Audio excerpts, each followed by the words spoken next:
I think of Minelli. Minelli, it seems to me, an extraordinary idea about the dream.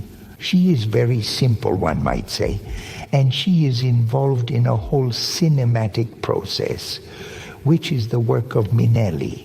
And Minelli's big idea about the dream, it seems to me, is you. It is that the dream mainly concerns those who do not dream.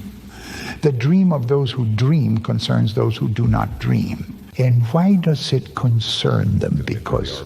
Because as soon as there's a dream of another, there's danger.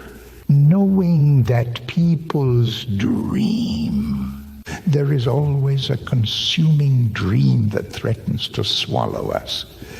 And that others dream, it's very dangerous. And that the dream is a terrible will to power. And that everyone ties more or less.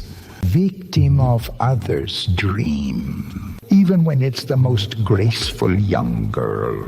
Even when it's the most gracious young girl, it's a terrible devourer, not by her soul, but by her dreams. Beware of the dream of others, because if you get caught in another's dream, you're screwed. Never be caught of murder. On the other hand, you understand when one has an idea like this, the question is really not whether it is true or false. The question is whether it is important, interesting, and whether it is beautiful.